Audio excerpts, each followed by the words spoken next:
aimed at unfairly generating revenue for the facilities.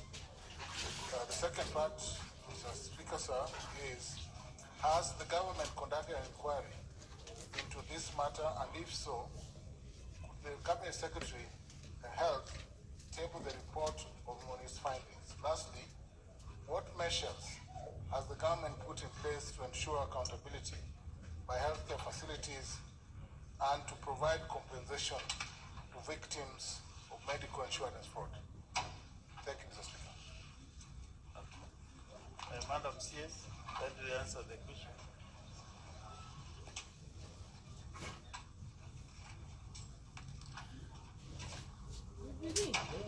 Thank you very much, Speaker and Honorable Senators. It is always a pleasure to come to the Senate to appraise the Senate on matters in the Ministry of Health. And I'm happy to respond to this question that has been raised by the Honorable Senator of Kisumu, Professor Ojenda. And Honorable Speaker, I would like to request that after I respond to the question raised by Professor Ojenda, if you may allow me to also appraise the House on the ongoing crisis that we have at the Ministry of Health. Honorable CS, I'll give guidance that you first answer the question, and then I'll give you an opportunity understanding order 51C6C to give that statement. So first we dispense of the question by Senator Ojenda, avoiding the matter of the strike so that we can give the CS that opportunity, and then after the statement that she has, I will open to the senators maybe to ask a few questions on that particular matter. So proceed, Madam CS. Thank you, Honorable members. The question was for I to confirm that there is widespread medical insurance fraud that is perpetrated by health facilities in Kenya, and particularly within the private health sector, through practices such as unnecessary medical tests, scans, incorrect diagnosis, aimed at unfairly generating revenue for facilities. Honorable Speaker and members, the issue of medical insurance fraud committed by health facilities in Kenya, including the private sector, is indeed a serious concern that has received attention from the Ministry of Health, regulatory authorities, and enforcement agencies. There have been reported cases of facilities engaging in fraudulent practices to unfairly generate revenue, such as impersonations, raising fake claims for patients who never received any service, ordering unnecessary tests or procedures, providing incorrect diagnosis, and inflating bills submitted to insurance providers. These fraudulent activities not only harm patients by subjecting them to unnecessary medical interventions, but also lead to financial losses for insurance companies and undermine the integrity of the healthcare system. Consequently, the Ministry of Health, the National Health Insurance Fund, and the Kenya Medical Practitioner and Dentist Council have taken action to address these issues, including suspending facilities found guilty of engaging in fraudulent practices. Currently, the prevalence of medical fraud as per external actuarial analysis stands at 20%. It is important for stakeholders, including insurance providers, regulatory bodies, investigative bodies, and law enforcement agencies to collaborate in identifying, investigating bodies, and law enforcement agencies to collaborate and identify, investigating and prosecuting individuals and facilities involved in insurance fraud.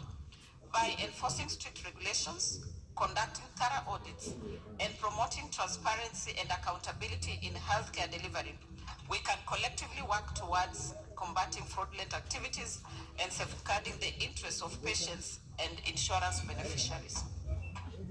The second question, has the government conducted an inquiry into this matter? And if so, could the Cabinet Secretary table the report of its findings? I wish to respond as follows, Honorable Speaker and members. I want to confirm that the Ministry of Health, the National Health Insurance Fund, and the Kenya Medical Practitioner and Dentist Council have been actively addressing cases of medical fraud within the healthcare sector. Through joint efforts and investigations, several facilities have been identified and subsequently suspended for engaging in fraudulent activities that compromise patient care and violate ethical standards. I would like to note that authorities have indeed taken steps to investigate and address instances of medical insurance fraud. Efforts have been made to scrutinize the practices of healthcare facilities, assess compliance with regulations, and hold to account those found to be involved in fraudulent schemes that are detrimental to both patients and insurance providers.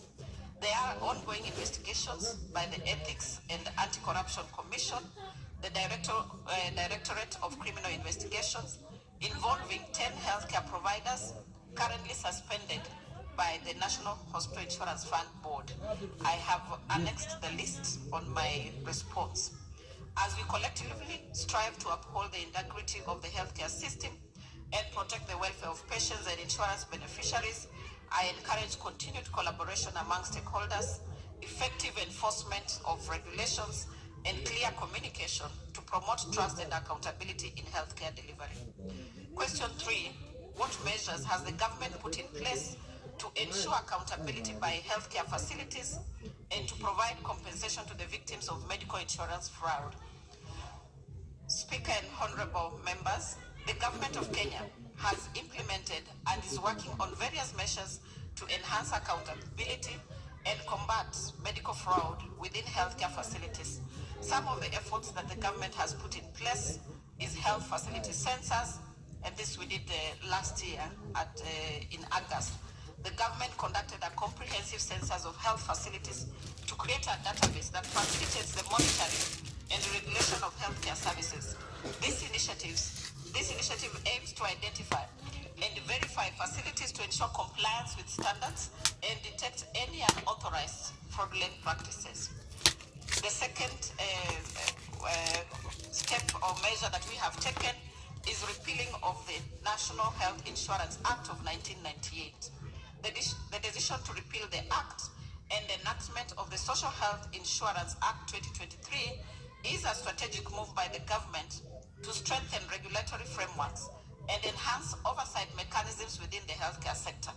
By enhancing the Social Health Insurance Act, the government will introduce updated provisions that safeguard against fraudulent activities, improve transparency, and enforce accountability measures for healthcare facilities and providers. Honorable Speaker and members, I would like to thank you because this House participated in enactment of those laws during the process. The ministry really appreciates the Senate for the effort that they put in. Honorable Speaker and members, we have also we are in the process of procurement of a smart digital system. The government is in the process of acquiring a smart digital system designed to combat fraud activities.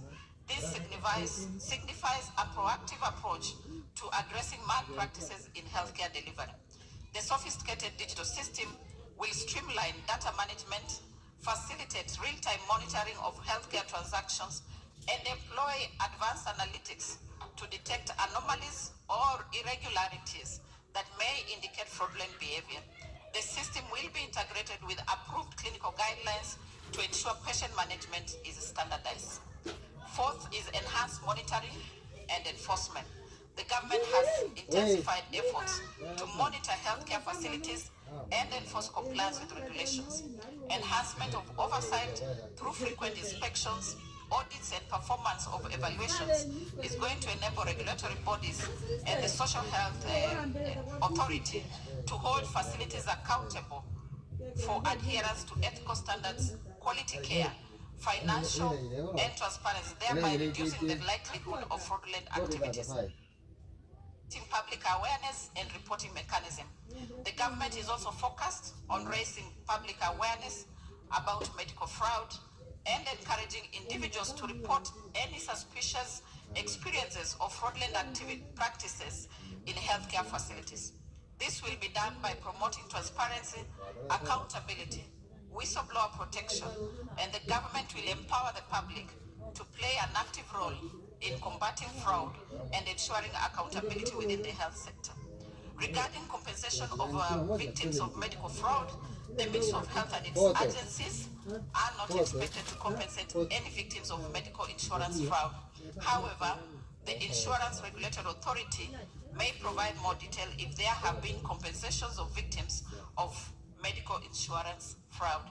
Honorable Speaker and members, I submit. Thank you. Thank you, Honorable CS. Professor Jeda, do you have any supplementary question? You have an opportunity to ask it too, but if you don't have, you are satisfied, good enough. Honorable Speaker, I think given the response to the questions that are satisfactory, well, I'm satisfied with the responses. The only follow-up question, Mr. Speaker, sir, would be for the CS to explain to the House the intended processes that underline the implementation of the Social Health Insurance Act, and whether the frameworks, everything has been put into place to ensure that the repeal of the NHIF Act 1998 will not affect Kenyan population. Let me put it that way. Will not affect those who are beneficiaries of the framework of the processes under the Act.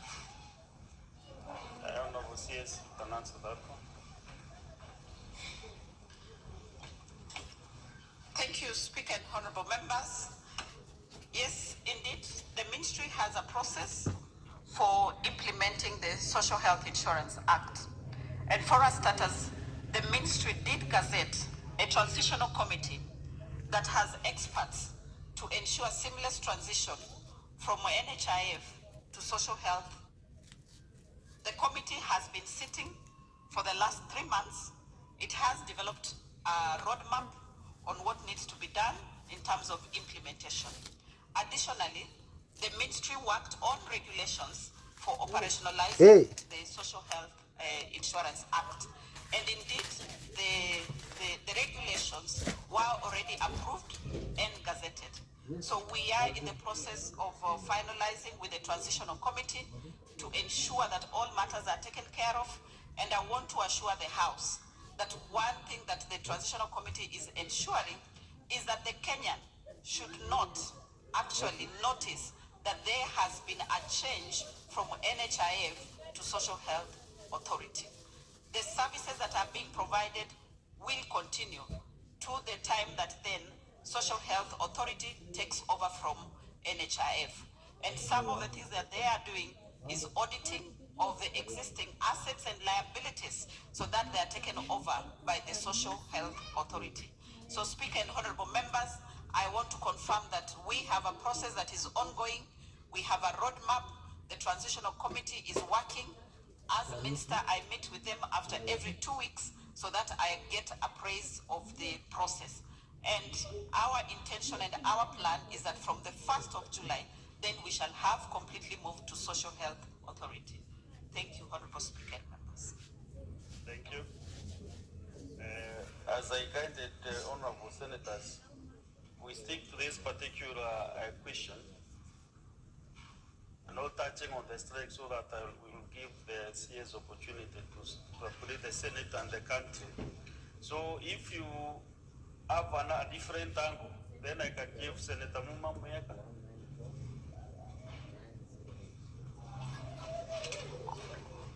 Thank you, Mr. Speaker, for the opportunity. Welcome, Madam CS Nakhumicha, to the Senate. Now, my question is related to the repeal of the NHIF Act.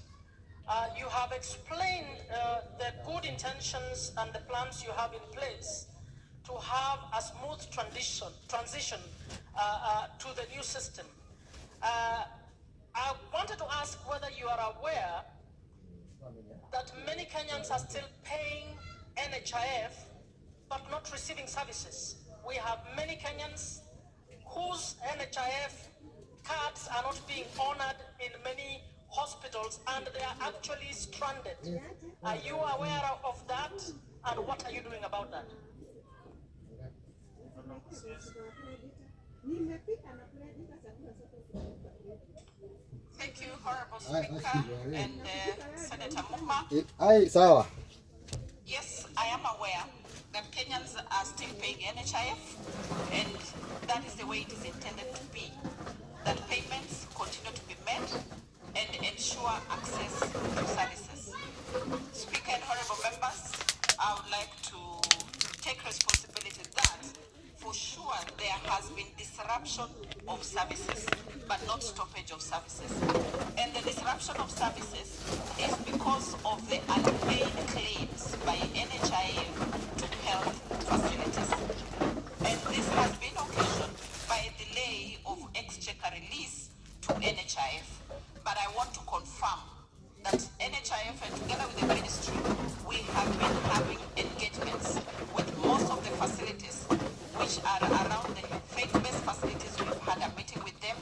The rural health providers, we have had a meeting with them. The private providers, we have had a meeting with them and given a commitment that they should continue to provide services because the claims will be honored. I would like to inform the House that it is really natural that most of the facilities, due to the transition, then they would be a little bit not sure whether their claims are going to be paid or not. And some are taking that drastic action of not providing services. But as a ministry, we are continuing to engage them. And as I said earlier, one of the things that the Transitional Committee is doing is to verify the claims, to verify the assets and liabilities of NHIF. So, Speaker and honorable members, I want to assure facilities that there is no cause of alarm. They do not need to disrupt facilities. That once they have provided services, their claims have been verified and reconciled, they are going to be paid once resources are available. I submit, Speaker and honorable members. Thank you. Senator Mohammed. Thank you very much, Honorable Speaker. Mine is not something like a question, but I wanted to express my gratitude towards the CS, and I want to take this opportunity to thank the CS and the team, specifically the Director General, on the support they've given us during and the time we had sponsors from Lord Mahavir Swami followers and Giant Group Twiga, all prosthetic limbs provided by Narayan Seva Center based in Udaipur, India. Honorable Speaker, we had camps in April and September 2023. We had another camp in January 2024, and the next one will be held in June 2024. Honorable Speaker, so far, to date, over 2,500 persons have benefited from the limbs that were provided by the organization. The camps are in Nairobi, in Meru, Honorable Speaker, your county, and also Mombasa, Kisumu, and Kisii. This year, the organization intends... Senator Chute, what is your question? Yeah. Leading our statement. Honorable Speaker, the ministry. yes, I'm trying to... What is your question? I want the people of Kenya to know that we appreciate what the CS is doing, and this organization also. No, ask you a Excuse me. Can you protect me from these guys? The speaker is asking. All the members. So, all the members. And the speaker, this is... You have an opportunity to us to do that statement even later. It's kind of because of time. Let's ask the question and then... Honorable Speaker, as I finish, I want Kenyans to know that what the Cabinet Secretary and our team are doing, and this is very important for me and most of the Kenyans. And also, Honorable Speaker, I hope and believe that the CS is capable of solving the dispute between the doctors and her ministry. And thank you very much, Honorable Speaker. Asante sana. I give you some good guidance and now you are still diverting from my advice. So let us, there was no question at all. So let us have Senator Onyonka, Richard.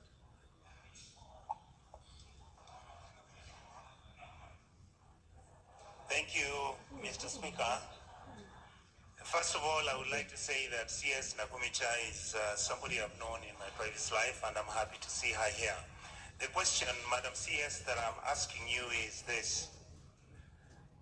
The NITF Act has been repealed. You have several health facilities and health centers all over the country. Some of them who have not been paid for the last 5 years, some of them have not been paid for the last 3 or whatever number of years. And what many of these Kenyans are asking is whether you have done an audit, and this audit is meant to give you the list of the outfits or health facilities or companies that have been providing these health services to our people. And if so, is it possible for you, for the simple purpose of accountability and transparency, to give the list within the regions where these companies come from, so that by the time you are transitioning to the Social Health Authority and you are transitioning with the healthcare fund, my suggestion, Mr. Speaker, is that this would make it easy for these Kenyans, many of them who are complaining and saying how they've never been paid and they are being taken, their things are being taken by auctioneers, and many of them have actually been disenfranchised. I hope the CS will be able to look at it and give us an answer on that. Okay, just let me get two more, then the CS can respond. What is your point of order, Senator for Kiambu County, Karongo? Mr. Speaker, thank you for the opportunity. I am rising on a point of order 51C, 6C, that you had indicated that you might give the CS permission to talk on to give a statement on whatever is going. Some of us, we do have questions to ask that. So my question is, or seeking your indulgence, you probably give the CS this particular moment to give a statement. Probably the questions that you want to ask are in that statement. I give a very clear guidance to Senator Karongo Dango that I wanted to give a few senators to ask supplementary questions on a subject matter on this question. And then I'll give the CS an opportunity still now to make a statement. I don't know whether you are the one who is in a hurry or the CS or myself, and I'm not. Okay, Senator Mandago Jackson. Thank you very much, Honorable Speaker. Honorable Speaker, I'd like to ask supplementary question to the Cabinet Secretary in regard to reimbursements of NHI, particularly to public facilities. And in this question, Honorable Speaker, as a community, we visited Bagadi Hospital, and the defunct NHIF owes them a lot of money and they are unable to deliver service. The other critical facility is the Nairobi Funeral Home that has a generator that has not been working for 2 years. Reimbursements from NHIF, Honorable Speaker, would have sorted, including Isiolo's process. So we would like to know, in the transition period process, what is the department doing to make sure that the payments are being made? And what is the ministry itself as a mother ministry doing to pay the debts they owe to the defunct NHI, including State Department of Public Service, for wiper amounting to millions of money, to make sure that those debts are paid before the process, the new process begins? Thank you, Honorable Speaker. Madam says, as you answer that, that is a question which was asked by another member, so it is. And Honorable Senators, this is a very core question that is in the reach of many senators. So maybe you give a comprehensive answer to that so that we don't. Thanks. Thank you, Honorable Speaker and Honorable Members. On the question that was asked by Senator Onyonka about the repealing of NHIF Act, I think it is now clear that we are in the transition phase. And yes, as a ministry, we acknowledge that there are claims dating back to 5 years, 3 years, and even others that are longer than the 5 years. What we have done as a ministry, one of the reasons that the act was, the new act was put in place. One, we have claims that looked ridiculous. We have claims that on face value would not be validated. And from the research that we did, we have claims that actually point to the first issue that I responded to of fraud in medical insurance. So what we have done, Honorable Speaker and Honorable Members, is that the Transitional Committee, one of the TORs, terms of reference that they have, is to do a proper reconciliation of the claims. They have a subcommittee where we have received experts from Treasury. We have received a representative from the Office of Auditor General to be able to verify those claims so that they can be paid. And I want to assure the House that once the Transitional Committee has confirmed that a claim is legitimate for payment, it shall be taken over by the Social Health Authority. I also want to confirm that there is a special committee, National Audit Committee, that was put in place by His Excellency the President, and it is supposed to be looking into all pending bills. So there are some huge bills that then will be moved to the Special Audit Committee chaired by the former Auditor General, Mr. Ouko, to look into the long outstanding pending bills. Some of those will be verified there. But I want to assure the House that these claims, so long as verified, reconciled, they will be taken over by SHA. Having said that, I also want to confirm that payment of claims is a continuous exercise. So NHIF has been continuing to pay those claims that have been reconciled and verified.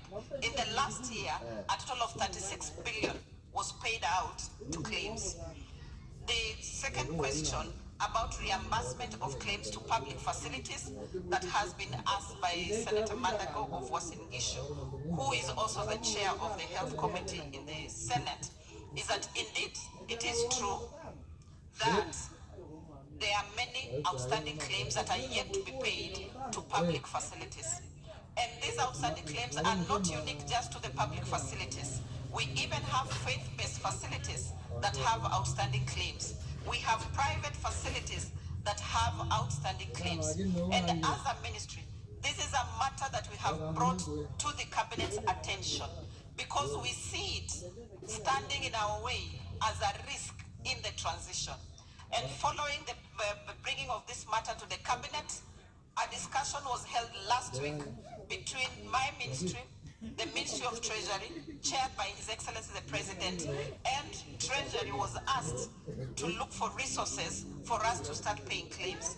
And I want to confirm that yesterday, my Principal Secretary in charge of medical services did receive information from Treasury that they are actually looking for 5.5 billion to be released to the ministry to start paying the outstanding claims. Thank you, Chair and honorable members. We are going to the statement that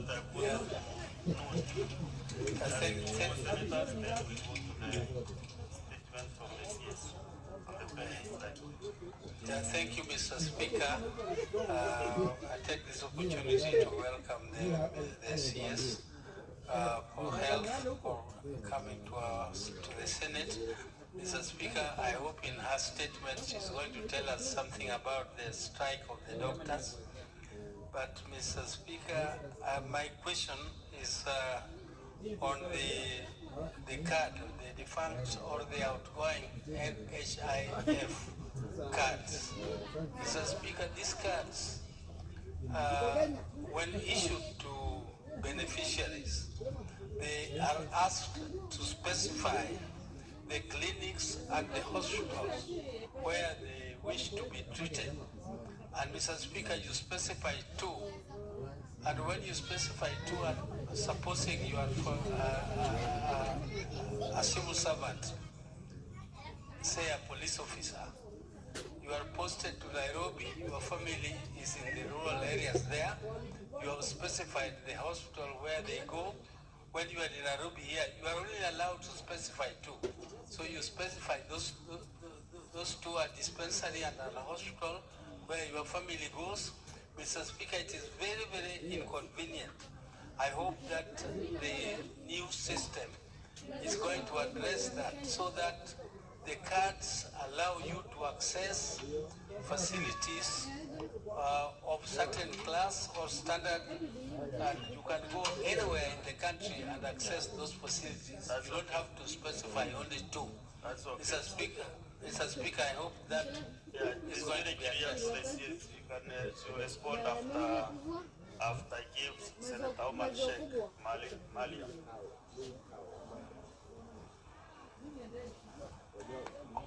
Thank you, Mr. Speaker, for giving me the opportunity. Mr. Speaker, my question goes to CS. It's about Afia Medical. Mr. Speaker, that is under Ministry of Education, which contracted NHIF to offer medical to students. Mr. Speaker, I wanted to ask the CS, what is your intervention on this termination of the contract? Because most of the kids, there are many kids who are stuck in abroad for medical treatment. So as a Minister of Health, what is your intervention on that? Senator Sifuna, your intervention. You have a point of order, or maybe you are going to contribute to another matter?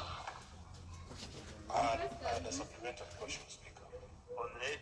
On NHIF, yes. Kindly do within, you shoot it straight within 1 minute, maybe then she can answer. I will do so. Mr. Speaker, I want to discourage the Cabinet Secretary from conflating and including other things in her answer to specific questions. The question by Senator Mandago was specific to money that is owed to public institutions. So in her answer, when she goes around and includes religious institutions and so on and so forth, I think she's conflating issues. We want her to tell us, in Nairobi, the public... The same question you're asking now. That's the question, Speaker. The public institutions in Nairobi, our level 4 hospitals in Nairobi, the 4 of them, Mr. Speaker, are owed a cumulative 700 million shillings between Linda Mama and NHIF. What she needs to tell us, because these are not covered by the questions of fraud that she spoke about in the private institutions, she needs to tell us when be paying the public institutions, including the 4 level 4s in Nairobi.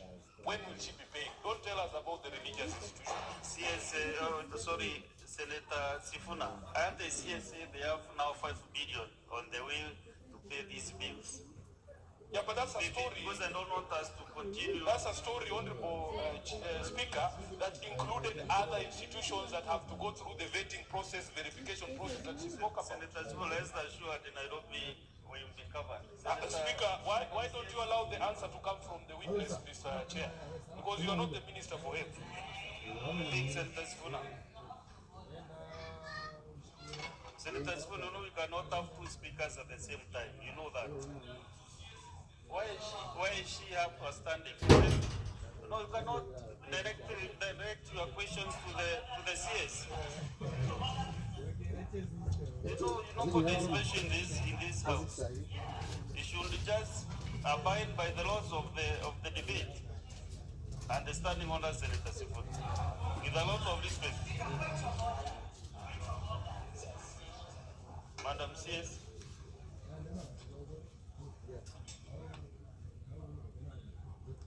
Answer the 3 questions, Madam CS. Time is not with us. Thank you, Honorable Speaker and Honorable Members. I would like to respond to the question asked by Senator Uburu regarding the NHIF card. And indeed it is true that the current NHIF card limited members and required them to choose specific facilities where they will be attended to. And that is one of the flaws that we took into consideration in coming up with the Social Health Authority Act. And under the Social Health Authority, this is no longer a requirement. A member is not required to choose a facility. Further, we have gone ahead to do digitization of health services and health facilities. We are ensuring that all health facilities are integrated, and this allows for portability of patient data for ease of referral. that should a Kenyan wish to seek services from any health facility within the borders of the country, then they will find their data available in that health facility that they wish to be attended to. Furthermore, we have put facilities into a primary care network, and this is to ensure that then services and proper referral of services is done, that a Kenyan can move from one level of service to the other one without limitation. Speaker and the honorable members, on the issue of Edu Afia, I want to confirm that under the current Social Health Act, the ministry has provided a base cover, and this base cover is comprehensive with a benefit package that covers everyone. We all have to agree that Edu Afia was specific to students. These students come from families. These students have parents, have guardians. So under the Edu Afia, all these people are being covered. That it did not make sense to have one small cover just covering the student. We needed to have the parent, we needed to have the guardian covered. And that is why under the Social Health Authority, the cover is for the whole family.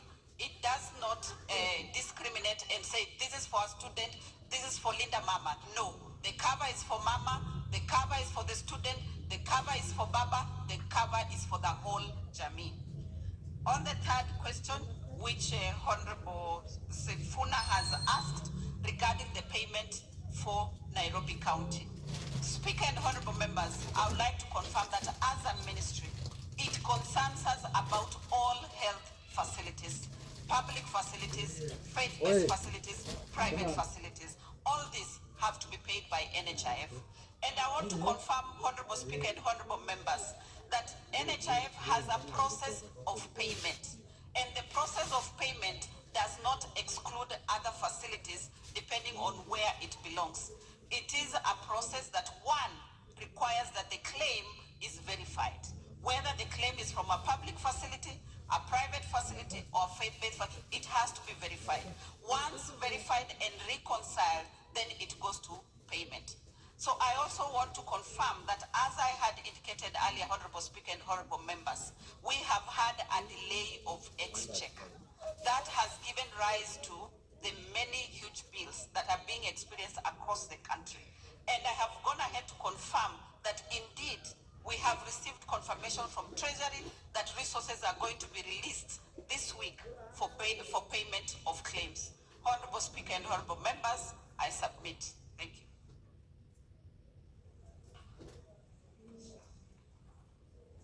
Senator Mwenyehaji Mohamed. Asante Mheshimiwa Spika. Langu ni kumuuliza waziri kwamba kuna malumbukizi ya malipo kwa zahanati na vituo vya afya ambayo imeendelea kwa muda mrefu, na majibu yake Mheshimiwa Spika hayajaridhisha kwa sababu hajasema pesa zinazodaiwa ni ngapi na zitalipwa vipi, kwa sababu tumeona wakati NHIF ilipokuwa inafanya kazi malipo yalikuwa hayaendi, na sasa tunatoka kwa NHIF tunakwenda kwa shirika jipya. Tunataka ueleze bunge hili ni mipango gani ambayo umepanga, madeni kwanza ni pesa ngapi, na pili una mipango gani ya kulipa madeni hayo, kwa sababu ukisema tu kwamba yatalipwa, hiyo ni mambo ambayo ni alifu ulela Mheshimiwa Spika. Asante. Senator Magoma Gloria. Thank you, Mr. Speaker. My question is with regards to the government program of Linda Mama. I know that Waziri has clarified that there's a cover that takes care of the whole family. However, under Linda Mama, which was a program initiated under NHIF, issues on maternal health care were actually specified. For instance, complications after birth and things like that.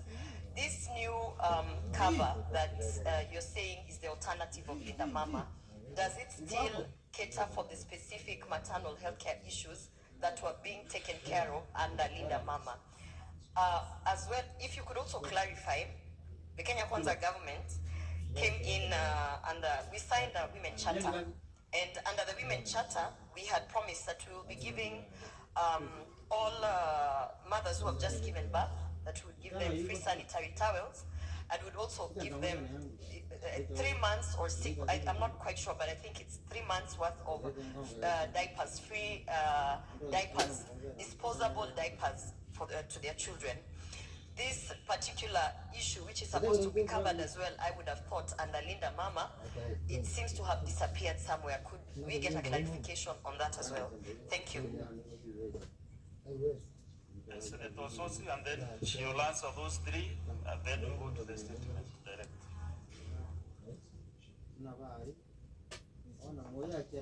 Thank you, Mr. Speaker. Mr. Speaker, mine is in relation to the third part of the question. It talks about accountability by the health facilities. While I appreciate the response by the Cabinet Secretary, we'd like to know the list of the health facilities which have been suspended or terminated under NHIF and the reasons of the same. I'm asking this, Mr. Speaker, because I have been made aware that there could have been some discrimination in this process and some unfair practices. And I have a specific case that has been brought to me by my constituent of a hospital by the name Meswo Medical Services, NHIF code number 00131152, where the audit was done in April 2022, and the results of audit indicated that there was no problem. But only a few months later, this hospital has been suspended from NHIF. And this is a big investment, Mr. Speaker, of an 86-bed level 4 facility owned by my constituent in Kapsabet town. And the complainant says there is no issue, it's just a matter of unfair practices that was applied to her hospital. Can the CS explain this scenario and respond to the issues that there may have been some unfair practices in suspending some of the facilities from NHIF, particularly Madam CS.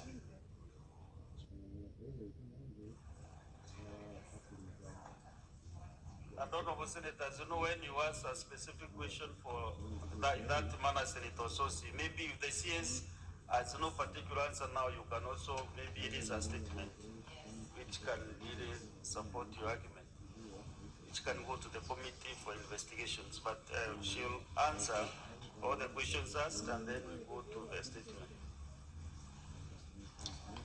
Thank you, Honorable Speaker and Honorable Members. On the question raised by Senator Haji, Faki, my apologies, regarding the payment of claims, I want to confirm that the ministry is seized of the figures. The total money owed to NHIF is 30 billion. And out of this 30 billion, Senator, 22 billion is from government institutions. And that is why I stand here confidently saying that, having had the discussion chaired by His Excellency the President, the Ministry of Treasury, and Ministry of Health, there is a plan for release of resources, which I have confirmed that we are going to receive this week. The PS actually got confirmation yesterday of the 8.5 billion. And this money is going to be put to prudent use of payment of claims. On the second question from Senator Gloria regarding Linda Mama, as I had responded earlier, that we had Linda Mama, yes. But for the benefit of the understanding of honorable members, Linda Mama was taking care of antenatal taking care of delivery and postnatal for only 2 visits after delivery. But what we now have under the Social Health Authority is to take care not just for the antenatal and delivery and postnatal, but is to take care of the family even after that. We all know, Honorable Speaker and members, that the people who end up in hospital most are children under 5. So you can imagine Linda Mama was only paying up to 2 visits after delivery. But now under the Social Health Authority, these people are going to be taken care of. And I also want to clarify, Honorable Speaker and Honorable members, that where a family, where an individual does not have capacity to pay, where an individual is vulnerable, the government has committed to pay for individuals. Then the rest of Kenyans who have capacity to pay will pay according to their level of income. On the question of Senator Osotsi regarding the list of health facilities, I would like to respond that in my response earlier that has been provided, we have provided an annexed list of the facilities that has been suspended, but also to confirm that audit is a continuous exercise. Honorable Speaker and honorable members, audit is based on a specific criteria. So I doubt that it will go out looking for an individual. But I would like to pick out on the facility that Honorable Osotsi has given and ask my team so that we go and specifically look at that facility to verify what were the issues under that facility, and we shall be able to provide a response to Honorable Osotsi. I submit, Speaker and honorable members. On the issue of pads and diapers, I want to agree, Honorable Speaker and honorable members, that as a mother, I want to confirm that those two are very, very important. But as it is now, we do not have resources in the budget for those facilities. But we are going to push for them, for provision of them. Should there be resources, I want to agree that those are items that should actually be provided. But I also want to confirm that I know that pads are being provided by the Ministry of Gender. So with the diapers, that is something that we can pick up with the ministry and try and get resources to avail them. I submit, Chair. Senator Homan Sheikh, you had another clarification because your question you feel was not answered under question. And the Chairman, just wait a bit. Mr. Speaker, my question is about those kids who are stuck in abroad. Because I know social health care will take care of all household, yes. But the contract of Edu was terminated 1st of December 2023. Since then, up to date, which is social health care, is not inactive, not yet.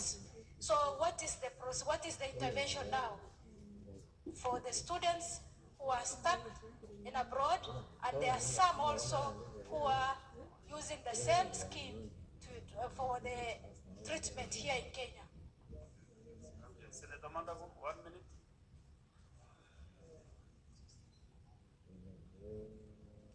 Honorable Speaker, you know this is a house of record. In the first response, the Cabinet Secretary indicated that they were expecting 5.5 billion from National Treasury. In our second response, she has indicated 8.5 billion. So which is the figure we are expecting to be released from National Treasury so that we have the correct on record, Honorable Speaker? Senator Ombo, in less than 60 seconds. Speaker, I don't know why that applies to me and not to other people, but that's fine, Mr. Speaker. The question that Senator Gloria asked was a very important question. It's actually a manifesto question. A government in office on the basis of a specific pledge to the women of this country. Now the minister on the floor of the Senate has said that perhaps the government has moved on or away the position that then that pledge that was made to the women of Kenya the government has moved away from that pledge, and now they can wait for parts and other things from other sources. I thank you, Mr. Speaker. Madam CS.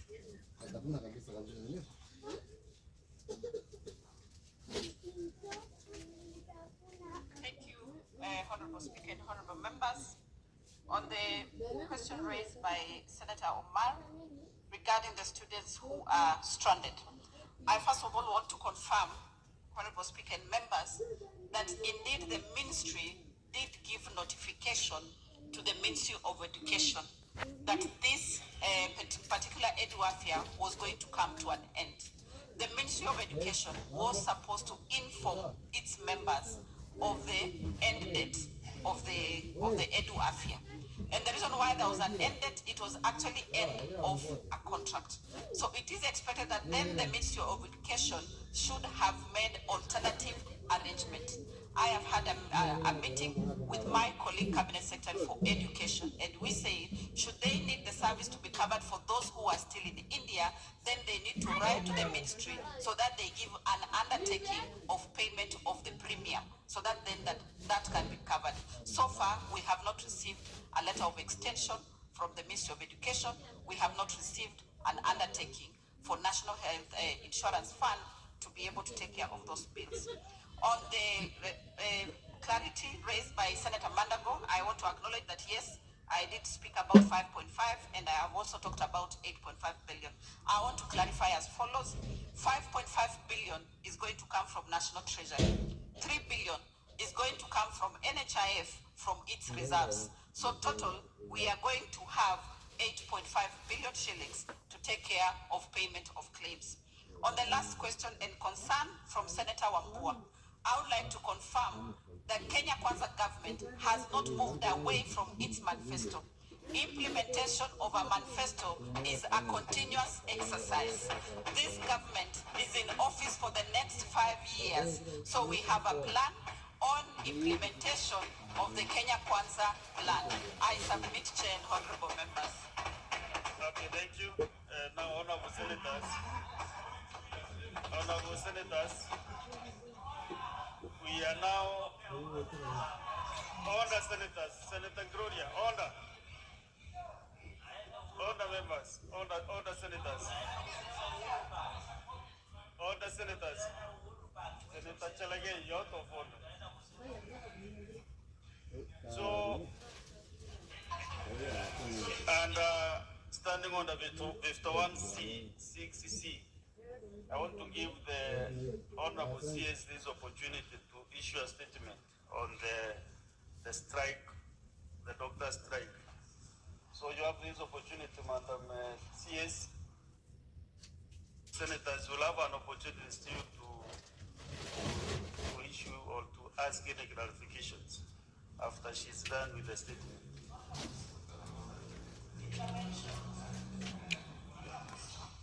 Senator Veronica? I would request you give us a guidance as to whether we are getting a chance to still ask the important questions. Yes, you have no problem with regarding that. The question she has been answering. Yeah, so because also senators want to ask the issue on the strike. Yes. We are open that you can still ask on NHIF. Oh, so there is no problem. Most, thank you. So, Honorable CS.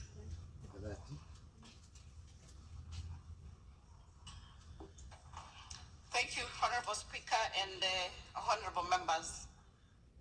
We are all aware of the ongoing crisis in the country. On the 6th of March, 2024, the Kenya Medical Practitioner and Dentist Union issued a 7-day strike notice of intended industrial action, citing failure of both the national and county governments in implementing the 2017 CBA. The union raised 19 issues in their notice. We did have a meeting as a ministry with the union to forestall the strike. However, what we agreed on, the union did not feel like it was adequate, and they proceeded and commenced on the strike on the 13th of March 2024. Following that notice, The Kenyatta National Hospital moved to court seeking stay orders against the industrial action to prevent interruption of services in health facilities, an interruption which would endanger the lives, safety, and health of Kenyans. The Employment and Labor Relations Court on the 15th of March 2024 ordered that a whole-of-nation approach be instituted towards resolving the instant long-running dispute in Kenya's health sector and for the purpose of achieving a sustainable solution. The ongoing negotiation and conciliation to incorporate the head of public service, the Cabinet Secretary for National Treasury, the Cabinet Secretary for Public Service, the Cabinet Secretary for Labor and Social Protection, the Salaries and Remuneration Commission, the Public Service Commission, the Council of Governors, each of the 47 county governors, the Kenya Federation of Employers, and the Central Organization of Trade Unionists, and all national referral hospitals, and all the parties to the suit, and the negotiation and conciliations to seek to comprehensively address all grievances leading to the strike. As part of its mandate, the Whole of Nation Committee has reviewed all the 19 issues raised in the Notice of Industrial Action and classified them into priority areas. 6 of the issues that were raised were classified to relate to the national government, while 9 of the issues were classified to relate to the county government. 4 issues fell under concurrent mandates of both the 2 levels of government. Equally, as that process was going on, the Kenya Union of Clinical Officers on 25th of March 2024 issued a strike notice citing 10 demands. The ministry went ahead to have a meeting with the Union of Clinical Officers with the intention to forestall the strike. And of the 10 demands from the Union of Clinical Officers, they narrowed down to 2 main demands. And that is failure of both levels of government to obey a court order that directed the government to finalize a CBA with KUKO and register the CBA in court. The second main demand was failure to enhance the risk allowance paid to clinical officers. The union wants the risk allowance to be increased from the current 3,000 to 15,000 shillings per month. And this will apply to all the clinical officers within the country. I would like to clarify that of the 14,000 clinical officers in the country, only 158 are in the purview of the national government. In the same breath, on the 26th March 2024, the Kenya Union of Medical Laboratory Officers issued a strike notice citing failure by the government to formulate and sign a recognition agreement with the union. The second issue is failure by government to confirm to permanent and pensionable all UHC staff COVID-19 employees, UHC interns, and National TB and Disease and Lung Disease Program Fund employees. The other demands that were raised were all discussed by the Minister of Health in a meeting with them. Honorable Speaker and honorable members, the industrial action has had significant impact on healthcare services. This has resulted in unavailability and delay in health services delivery amongst the Kenyans. It has compromised the quality of care and equally disrupted. This impact has the potential to contribute to catastrophic health expenditures and adverse health outcomes for the population. Ultimately, the country stands to lose gains made in key health indicators, including maternal health, HIV, TB, malaria, and NCDs. From our checks, referral facilities, specialized outpatient services are significantly affected at 33% and 25% reduction in specialist and outpatient services. So what has the ministry done in terms of the crisis that is here? I want to confirm that the ministry has categorized this into 3 issues: short-term measures, which we are already working on it, medium-term measures, and long-term measures. In the short-term measures, the ministry has already posted interns in lines with the SRC advisory. 1,270 diploma clinical officer interns have already been posted and they have reported in their areas of posting. Posting letters for 1,210 medical officers, pharmacists, and dental officer interns have been sent to the respective interns, and their names have been published in the newspaper to inform them of their places of posting, and it is expected that then they start reporting from the 15th of March, which is 2 days ago. The next cadre of interns, that is the nursing officer degree and clinical officer degree, their posting letters are ready, and as we speak, a number have started picking them. The ministry has also requested for 267 million for payment of postgraduate registrars' fees arrears, which was an issue raised by the KPDU and falls under the purview of the national government. I want to confirm that the ministry has received confirmation from National Treasury of release of 200 million towards payment of the postgraduate registrar fee arrears. The ministry has also requested SRC to advise on the demand by the Clinical Officers Union to have the risk allowance increased. We understand that this is going to have an impact on the overall budget, and that is why we have requested SRC to give guidelines. Once SRC gives the guidelines, then the ministry will be in a position to work towards implementation. The ministry has also requested Public Service Commission to review the clinical officers' career progression guidelines so that this can be communicated to them.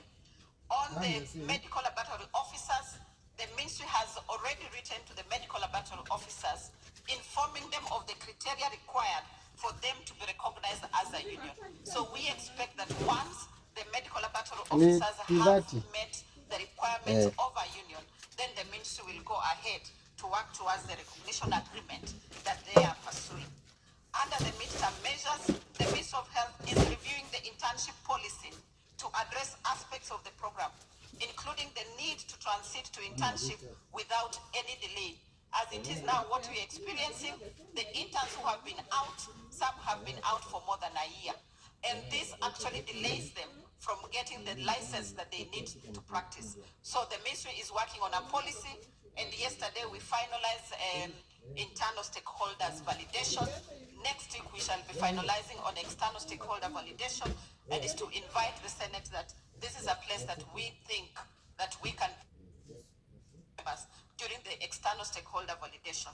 The ministry is also ready to negotiate on the CBA, that is the new CBA, because the CBA under KMPDU, it lapsed in 2021. But we are aware that from the Ministry of Labor is that once a CBA lapses, until a new one is signed, that is when it comes into effect. On long-term measures, Speaker and honorable members, the ministry is in the process of developing the human resource for health policy to address all aspects of human resource for health in the country, the entire spectrum of the value chain, from production, supply, internship, regulation, employment, retention and distribution of stock density, skill mix and motivation, productivity, and general management. The ministry is also in the process of fully operationalizing the Kenya Health Human Resource Advisory Council to enable it execute its mandate. This entails providing the necessary budget, finalization of HR instruments in order to obtain the necessary skills and capacities to execute its mandate. The other measures, Speaker and honorable members, is that the conciliation meetings are ongoing, as well as the whole of nation ordered by the court. The court case is actually up for mention today, and the parties are expected to present the progress on conciliation committee meetings and WANA. The court is also expected to determine whether the doctor's strike is protected or not protected. I would like to ask of the members of this house that the ministry is doing its level best to ensure that the HRH matters are handled permanently. So we seek your support. And one of the sticky issues is this internship issue. And this internship issue, Speaker and honorable members, stems from the reason that we now have very many interns. Previously, we only had one university that was training doctors, University of Nairobi. At the moment, the country has 8 universities that is training doctors. Each year, currently we have over 1,000 graduates from the universities. The internship centers have not increased. We remain with the same number. The specialists have not increased in tandem. We remain with the same number. Therefore, the ministry is working on ensuring how do we manage this process from the time that one enters into university. How do we manage it so that by the time they're coming out for internship, the ministry is ready for them. They go through internship.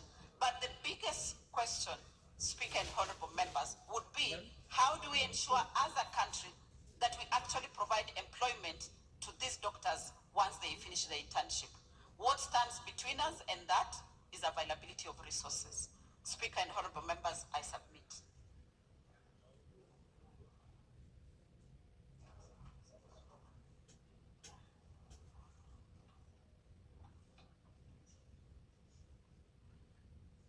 Honorable Senators, we're now going to allow you to put questions to the CS regarding the statement or any other questions.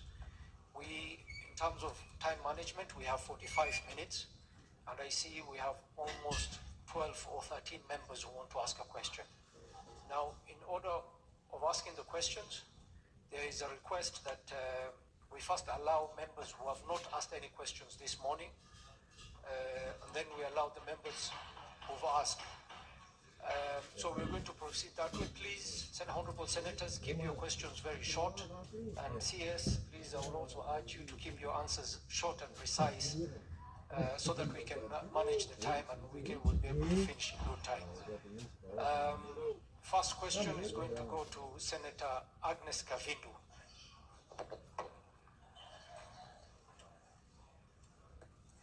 Thank you, Mr. Speaker. My question starts from where we stopped before the statement from the CS, and I first of all want to congratulate her. She's standing firm on her job as a woman. I congratulate you as a woman. Thank you. As a woman and a CS, of course.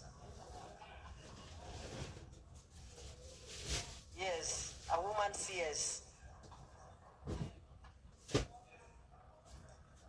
My question goes to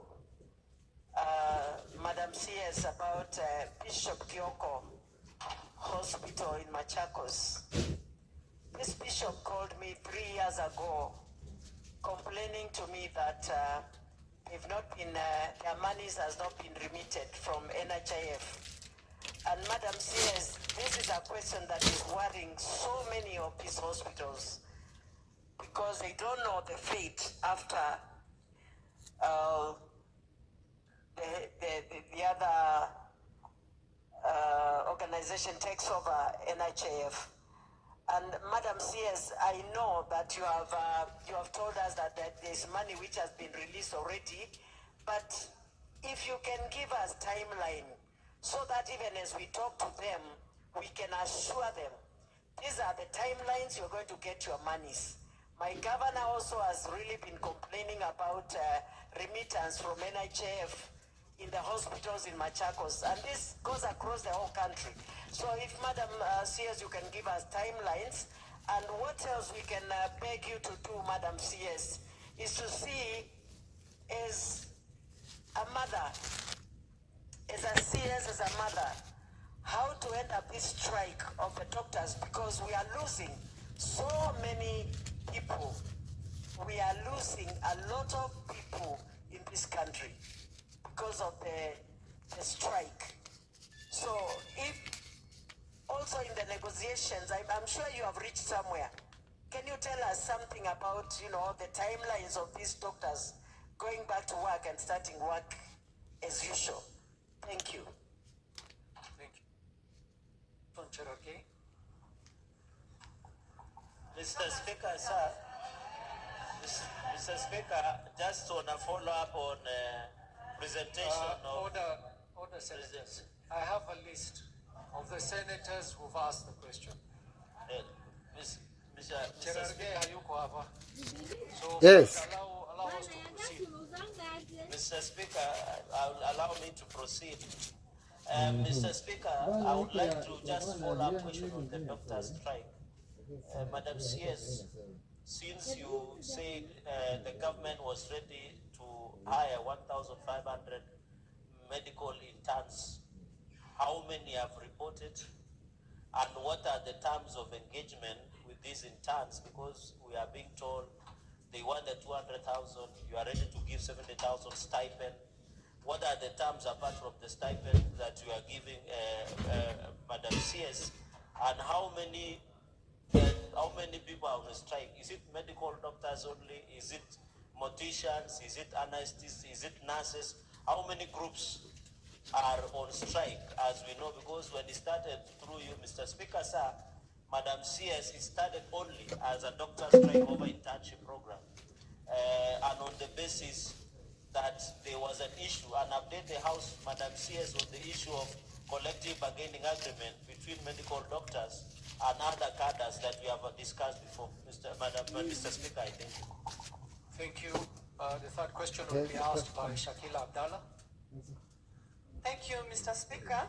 I'll be very brief. My question to the CS is, what will be the fate of NHIF staff after the disbursement of NHIF? The issue is saying they'll be newly employed. Will they be paid their dues for the years they have been working? Because that part is silent from the government. Thank you, Mr. Speaker. Madam CS, you can answer the three questions.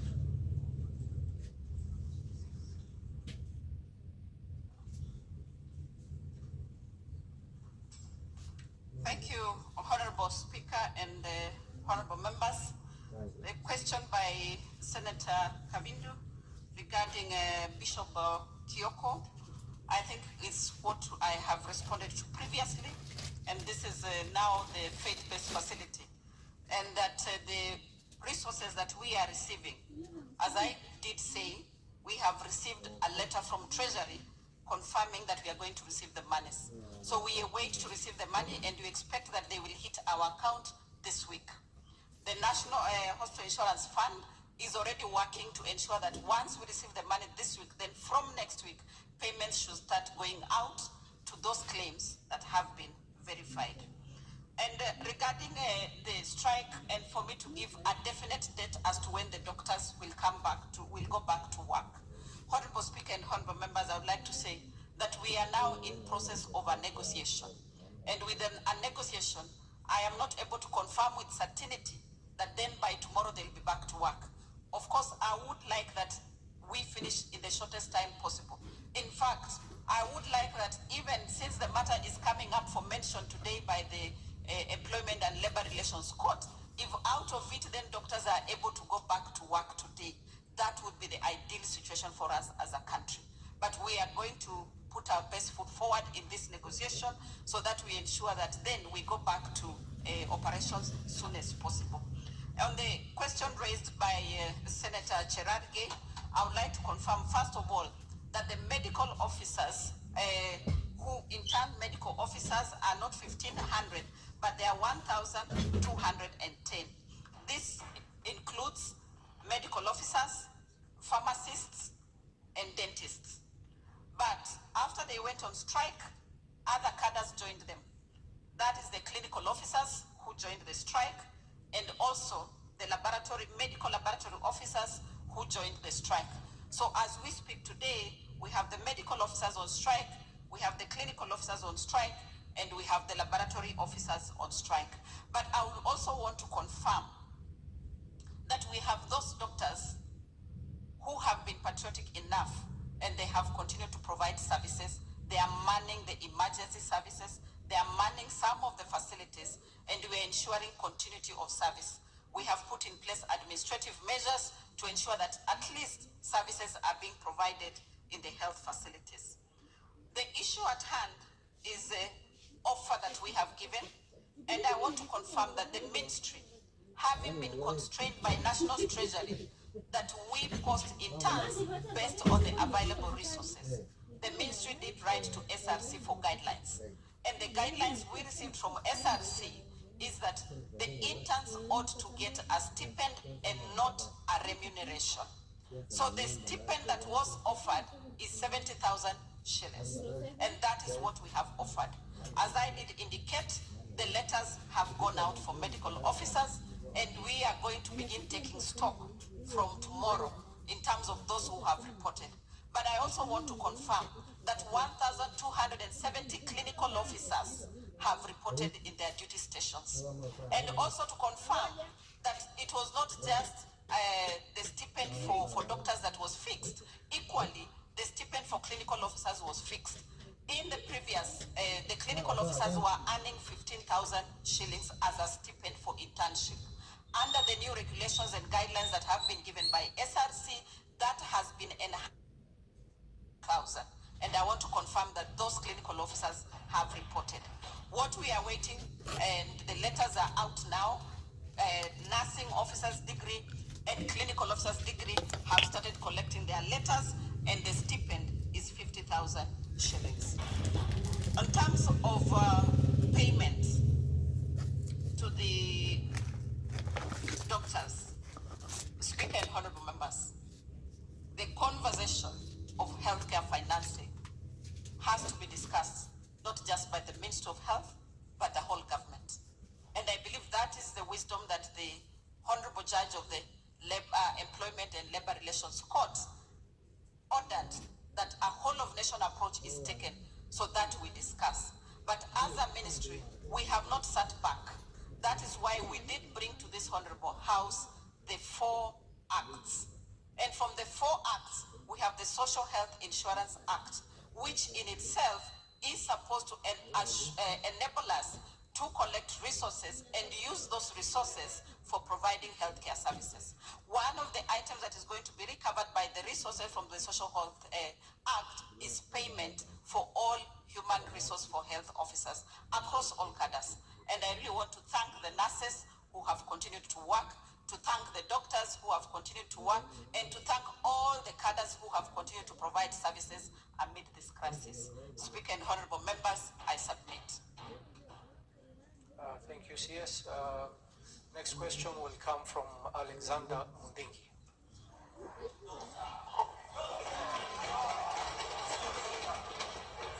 Asante, Bwana Spika. Swali langu kwa waziri wa afya. Kwanza, kwa waziri wa afya ni asante sana. Mimi mmoja wale wanaume wanasapoti CS ama governors wakina mama wale wafanya kazi nzuri. Pongezi kwa sababu wizara ya afya iko na shinda, kwa sababu tunajua katika Kenya iko katika devolved katika county government, na tunajua county nyingi ziko na mambo ya deni na mambo ya pending bill, na umejaribu sana kulainisha afya. Swali langu ni kukuuliza, kwa sababu tunajua iko katika county government, na nashtuka sana kuwa MP wale wanafaa watupatie pesa ya kupatia county government, ambaye wewe uweze kupatia county government pesa ipitie hapa, ndio anastumu wewe kusema uende nyumbani. Yangu ndio tufike hapo Bwana Waziri juu ya daro. Wewe nyamaza. Order. Hiyo ndio kwanza county yako iko na hadi 90 billion. Nyamaza. Sasa niulize swali. Ni Senator wa county anaongea. Order, Senator. Senator Alexander, order. What's your point of order, Sifuna?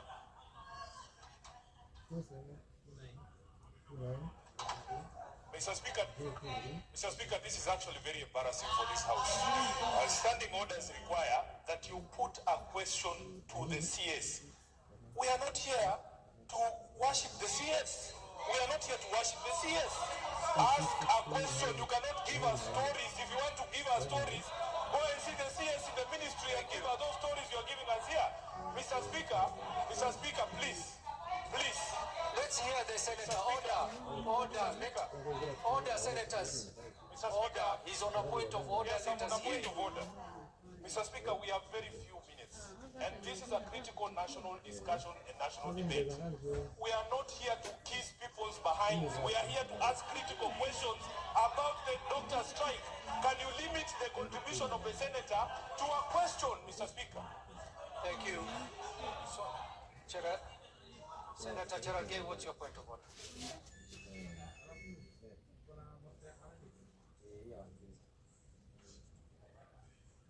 Sorry. Can I use this? Mr. Speaker, sir, I'm standing under Standing Order 121 and 122. If you have noticed, Mr. Speaker, today since morning, the Nairobi Senator has had a habit of shouting and demeaning members. Mr. Speaker, I would like to request your attention. Yes, lakini.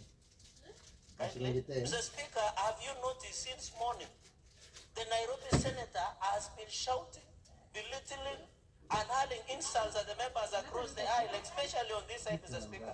You need to rein it. Is becoming grossly misconduct. He should be thrown out, Mr. Speaker. Because, Mr. Speaker, under the Constitution freedom of speech, Senator Dr.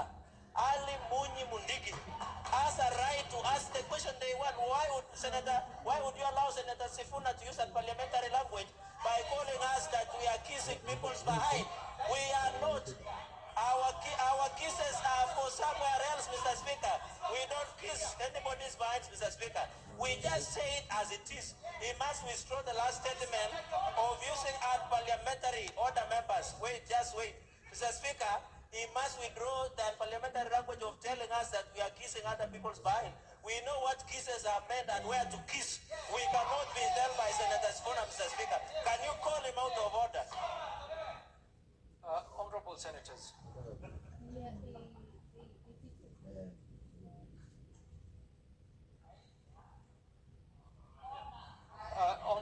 Honorable Senators, order, Cherargei, order.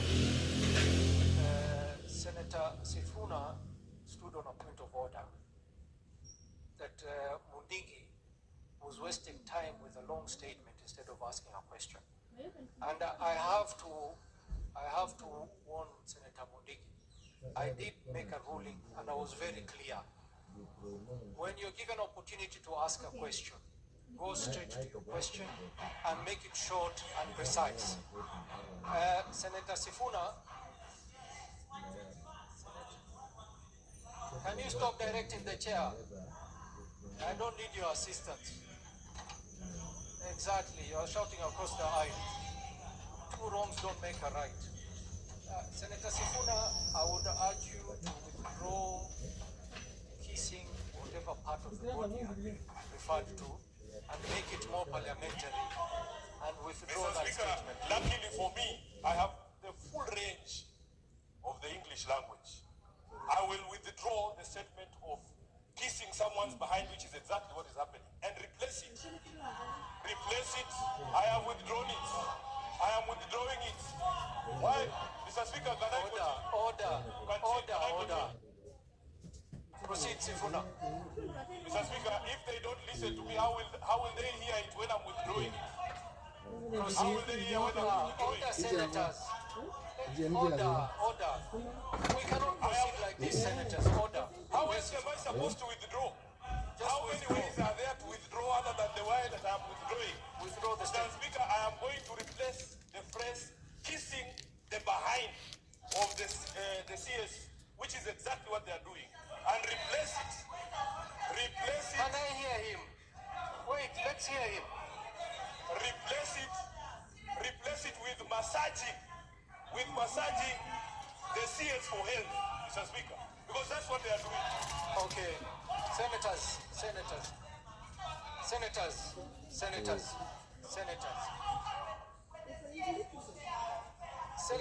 I have Oroba, Gloria. Order, Senators. We cannot know. I'm not going to give any more points of orders because we are not listening to each other. Order, Senators. He withdrew, Cherargei. He withdrew. Order, Senators.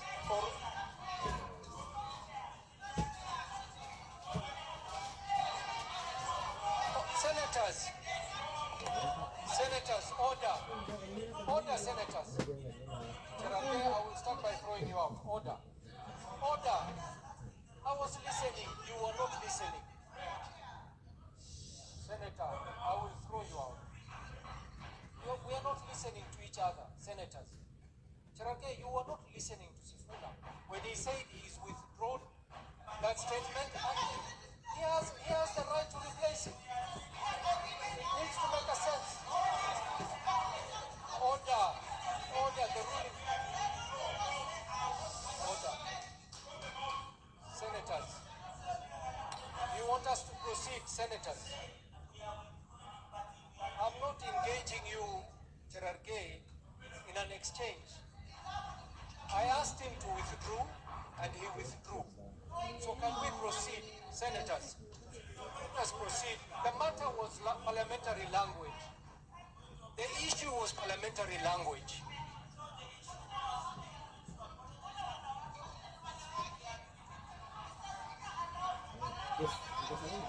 Gloria, what is your point of order? But senators, I will not. One moment, Gloria. One moment. I will not allow a point of order if we're not going to engage ourselves in proper manners, okay? Let us agree. If you have a point of order, press your intervention button, and I'll give you an opportunity. But shouting at each other across the aisle and shouting at the chair will not be entertaining. Gloria, what is your point of order? Mr. Speaker, understanding order 122B, Mr. Speaker, and let me read it, gross disorderly conduct 122B, declines to retract use of unparliamentary language or declines to offer apologies, despite having been ordered to do so by the Speaker. Mr. Speaker, for me today, and the reason I want to bring this to your attention, Mr. Speaker, we have had cabinet secretaries coming even today, and I have not had this language being referenced to our Minister of Defense. But Mr. Speaker, when a woman comes here, we have Nairobi Senator starting to throw words and demean women leaders, because, Mr. Speaker, what Senator Sifuna is doing is belittling the women in this house and our women leaders.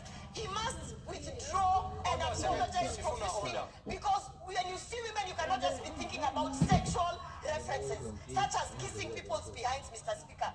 This is completely out of order. And Senator Sifuna must not only apologize to this house, but to the women of Nairobi and to the women of Kenya. We are tired.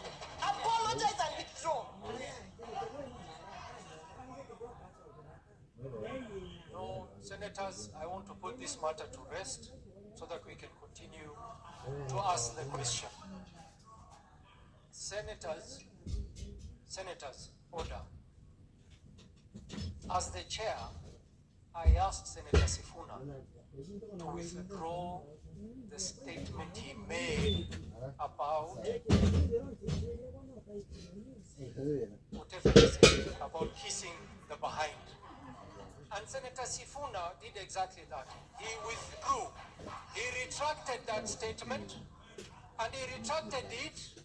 Just a moment, Cherargei. You know, we cannot continue like this, seriously.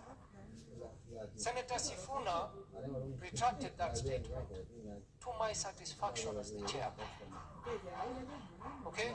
Now, if you're going to make another point of order, which is not touching on parliamentary language that Sifuna used, I would have listened to you. But we are going about the same issue that was raised and was withdrawn. So, senators, we put this matter to rest, and we go to the next question. Senator Cheriot. There's no point.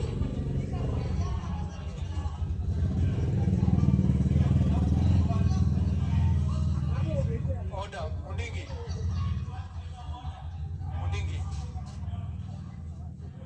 Senator Mundingi, if you had used the opportunity I gave you to ask the question, you would have asked by it. Now you've been overtaken. Senator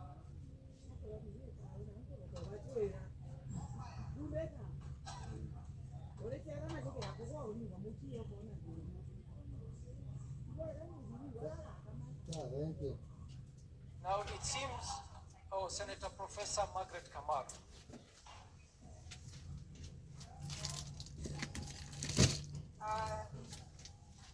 Thank you, Mr. Speaker, for giving me the opportunity. May I take the first opportunity to thank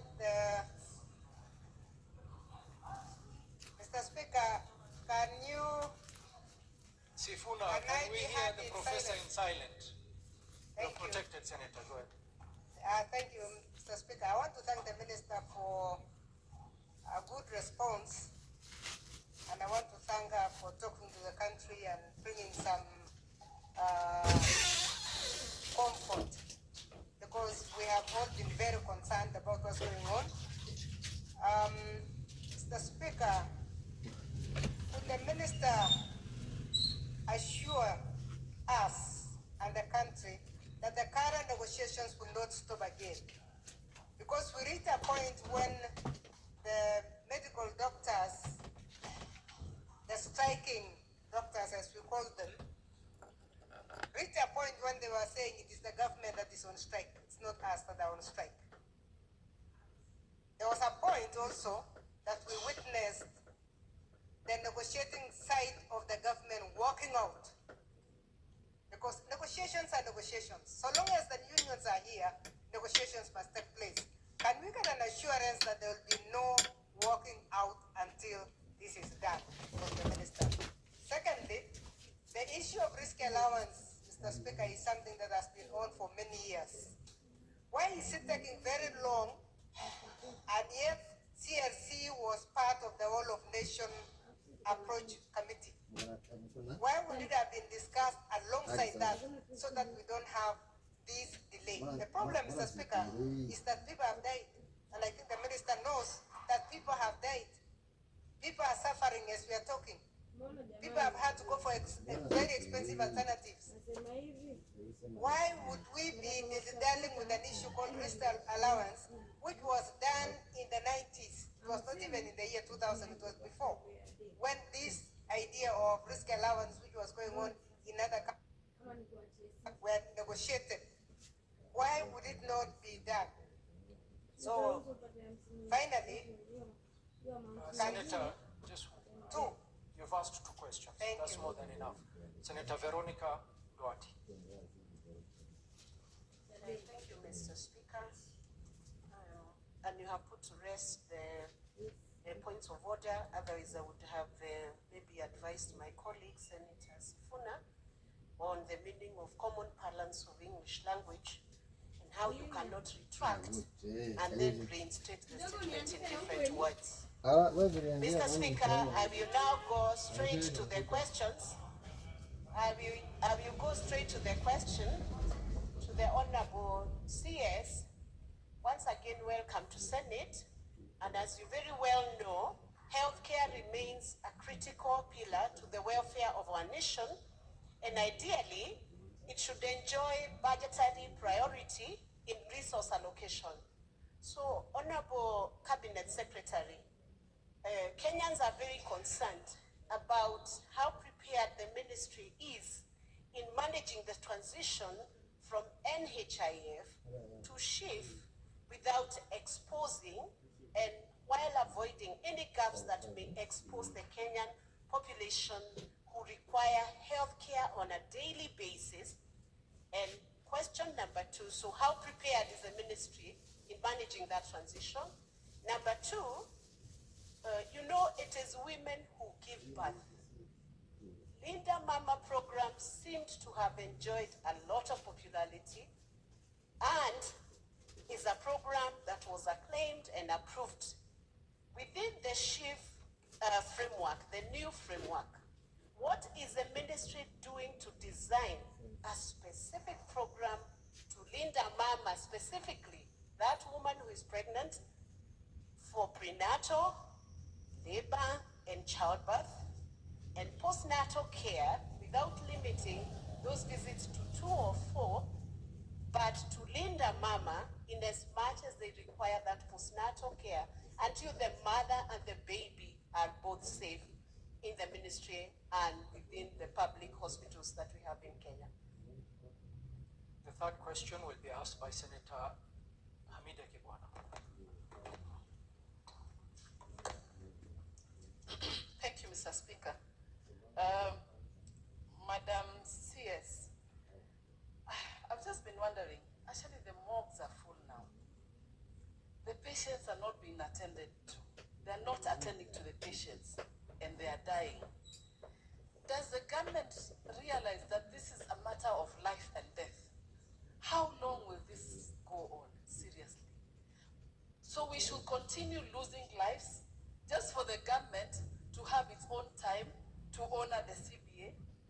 I think, seriously, it pains. It really hurts. Number two, we've also realized that maybe once the interns are back, the interns are sent to work in facilities and super. Now, this is of course risky without any personal, whatever professionals being around. I'm wondering, we are talking about deaths, we're talking about interns also who are unsupervised. I don't know how this issue is going to be tackled, but please, our people are dying, Madam CS. Kindly do something. Thank you. CS.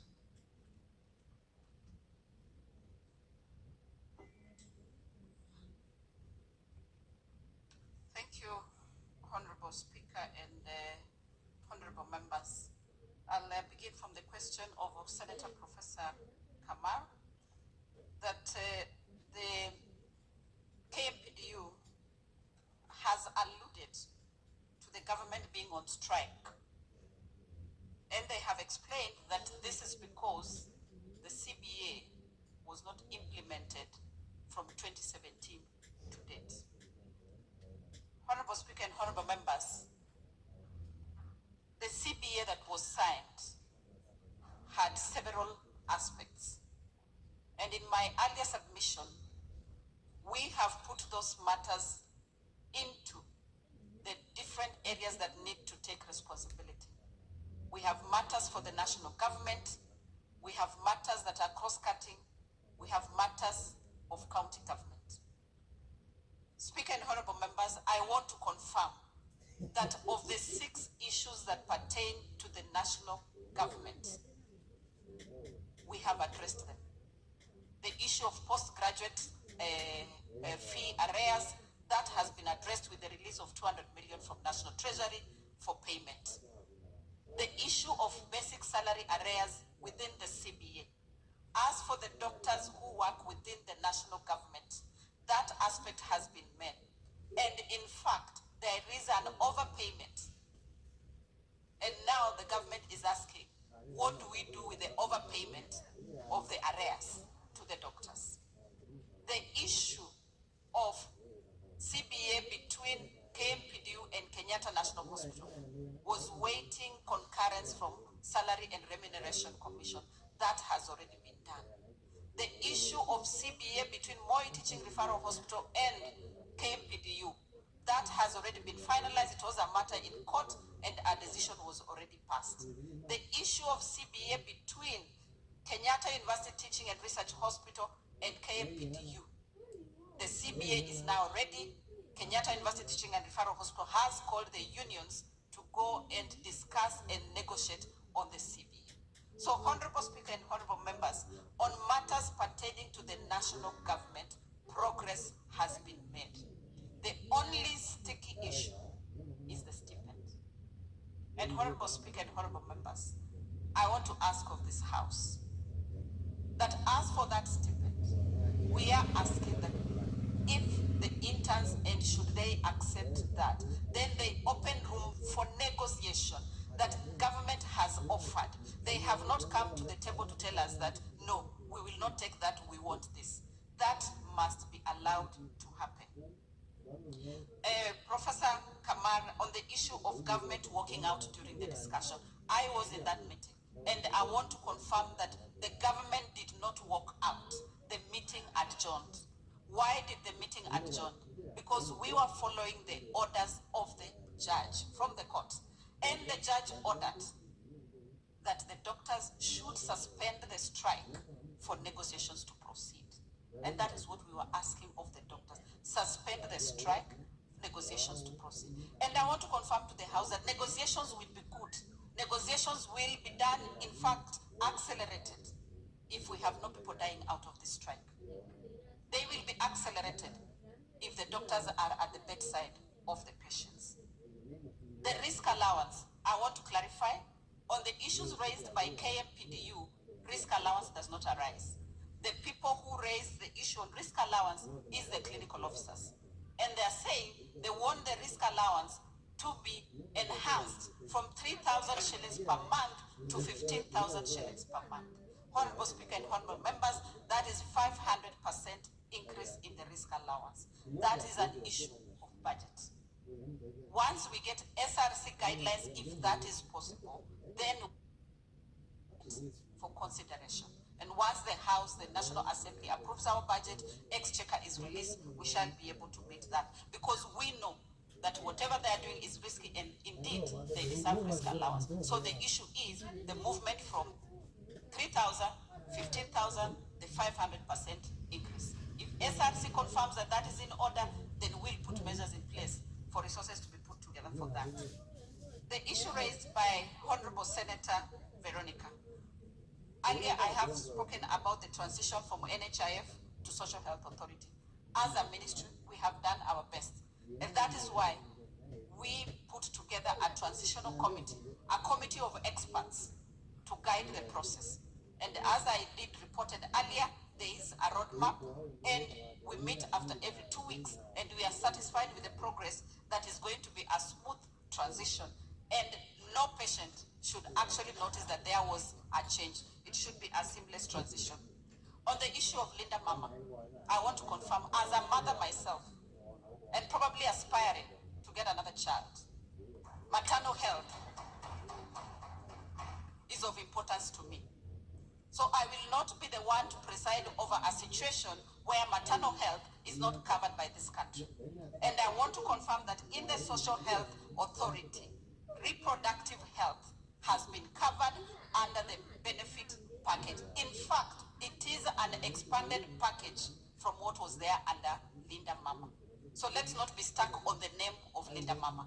Let us be concerned about what is it that they were getting then and what is it that they are getting in the new one. And I confirm that is expanded and the benefits are expanded. On the question raised by Senator Hamida regarding the government and the ministry, whether we know the situation.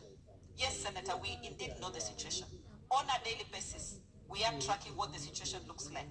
We have developed a tool that is being filled by the county governments. We have developed a tool that is being filled by the national referral hospitals, whom we have 100% control over. And for the weeks that the strike has progressed, I want to confirm that in our teaching and referral hospitals, Moi Teaching and Referral Hospitals has recorded the highest increase in the number of medical officers who have gone back to work based on the administrative measures that we have put in place. But also take responsibility that in Kenyatta, we have an issue because the registrars have not gone back to work. And registrars are people who are now doing their postgraduate training. We have government-sponsored and private-sponsored. Those are the people that we are talking to so that they can get back to work and be able to carry on with what they have been doing. So we do understand as a ministry the gravity of this matter. And that is why on a daily basis, nowadays, for the last 3 days, I think, we have been in meetings till midnight to find a solution to this issue. And as I have said, this solution will not just come from the Ministry of Health. It will come from the whole of nation approach and the ministry being able to implement what we have been agreed on. I have also said that we expect a ruling from the court today. The mention is happening today. But the judge in his wisdom already ordered the doctors to suspend the strike. I want to plead with the doctors that if they respect the court orders and suspend the strike, they will create a very good environment of being listened to, and even the government also moving forward so that we meet somewhere with the doctors. Regarding internship centers, I want to confirm that as a ministry, we have a criteria that is used to determine what centers become internship centers. There must be existence of specialists who will supervise the interns. There must be existence of equipment that the interns will use. There must be existence of commodities for the interns to use. And that's why we are saying we want to take time and ensure that this matter is resolved for once. Because we have 85 internship centers in the country. 65 of them are in public hospitals. So as a ministry, we have at least ensured that the commodity aspect is taken care of. The equipment aspect, we are working on it. And now, what was remaining is to ensure that there are specialists there, but to confirm that we have a number that should be able to supervise the internship. Speaker and honorable members, I would like to say as well that this is a shared function devolved. So the county governments have their responsibility to take the governors to take in this matter. Where the union has raised specific issues with them, we expect that the governors should handle those issues. The issues that have been raised to the national government, I have confirmed to this house that indeed we have handled them. Speaker and honorable members, I submit. Thank you. Thank you, CS. Senator George Mbugua. And please be very brief. Okay, thank you, Honorable Speaker. Madam CS, I have a simple question to you. From where you sit, due to the importance and the complex nature of this sector, do you think it's time the country start a conversation of transferring the human resource of health from the county government and the creation of a health service commission so that we can have order in this sector? Thank you. Senator Beatrice Ogola. Thank you, Mr. Speaker, sir. My question, the first one is, Madam CS, what is the fate of the UHC staff whose contract ended, taking into consideration that as a nation we are looking at achieving universal health? On the strike, Mr. Speaker, sir, I want to say that negotiations need goodwill from both parties. Even the language we use when we are negotiating is very important. I realized the CS at some point was giving a statement that was kind of running away from the whole challenge. Like when you say only this number belong to the national government, it is like saying somebody else should be solving it. But the buck stops with you, and the buck stops with the head of state. I do not understand why as a nation, it is so easy to give foreigners or other people good packages. I remember sometimes back when we were engaging the Cuban doctors, a lot was given to them. To your question, please. Why is it difficult to attend to the doctor's need when we could give the Cuban doctors a lot of leeway? Thank you, Senator. You also say Senator, that they have not come to us. Senator Beatrice. Yes, Speaker. You've asked two questions. Senator Beatrice. Thank you. More fire. Thank you, Honorable Speaker. My question is on Marymount Level 4 Hospital, which is in Tharaka-Nithi County. This is the only facility in the entire eastern part of Tharaka-Nithi County, which serves quite a number of catchments, including Ukambani, part of Ukambani. This hospital, Madam CS, lacks some very essential machines, including the CT scan, the renal unit equipments, and the mammogram. Honorable Madam CS, what is the ministry doing to make sure that this facility is equipped so that we can get people having services that are required, considering that this is the only facility? Currently, we are about to graduate, this facility is about to graduate into a level 5 hospital, and quite a number of nurses are taking rotational courses there. What is your ministry doing to make sure that the Marymount Hospital is being equipped with the necessary machines as required? Thank you, Senator. CS, please respond.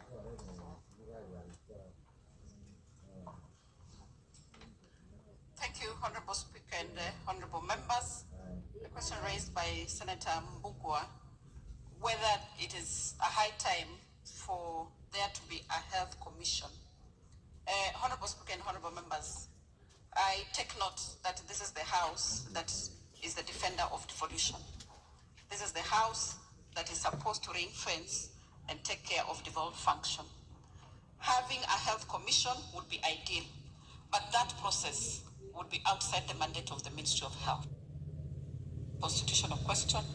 So since the conversation is ongoing, and if everyone believes that then that is the direction to be taken, then we as a ministry are happy that then the process of having a health commission through a constitutional process is then started so that then that is achieved. On the issues raised by Senator Beatrice, I do understand your concern regarding the language of discussion. I take responsibility if I have sounded like I am not using the right language, but at times it becomes difficult when you want to give the real numbers, which, for example, when we speak about clinical officers, of the 14,000 clinical officers in service, 158 belong to the national government, and that is under my armpit. So that is to say that then the conversation needs to go beyond the Ministry of Health and go to the governors, so that then they are able to take care of the remainder balance of the clinical officers. Regarding the Cuban doctors, I would like to confirm, Honorable Speaker and Honorable Members, that when we came into the office, we looked at the contract that was there. And for sure, it was not competitive enough. It was not sustainable for the government to continue with that program. And we did terminate the program of Cuban doctors, and they went back to Cuba. CS, I'll just interrupt you. It's already 1 o'clock. I will give you 1 minute to answer the question for more fire so that we can rise as a house. Thank you very much, Speaker and Honorable Members. On the question by Senator Gataya, I would like to confirm, Senator, that I have personally been to Marimanti Level 4 Hospital, and we were there to look at what are the needs, because we had received a request from the governor regarding elevation of that facility. And we did agree that we do not want just to elevate and call it level 5 for a name. We have to ensure that it has the equipment, it has the HRH, and it has all other items that are required for its lifting. So we are in discussion with the county government to see how we support it to get the much needed equipment, so that once then it meets the criteria, it can be moved to level 5. Speaker and honorable members, I submit. Thank you very much. Thank you, Cabinet Secretary, Ministry of Health, for appearing today. Honorable Senators, it is now 1:01 p.m. and having concluded the business for which I extend the hours of sitting pursuant to Standing Order 34-2A, the Senate stands adjourned until today, Wednesday, 17th April 2024 at 2:30 p.m.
Unbelievable, and it would not have happened if we were in office. You know that, they know that, everybody knows that. But America prays for Israel. We send our absolute support to everyone in harm's way. This is an attack that would not have happened. I mean, to think about what we have to go through and the things we put up with the border, with no energy independence, with all electric cars. Would everybody like to buy an electric car?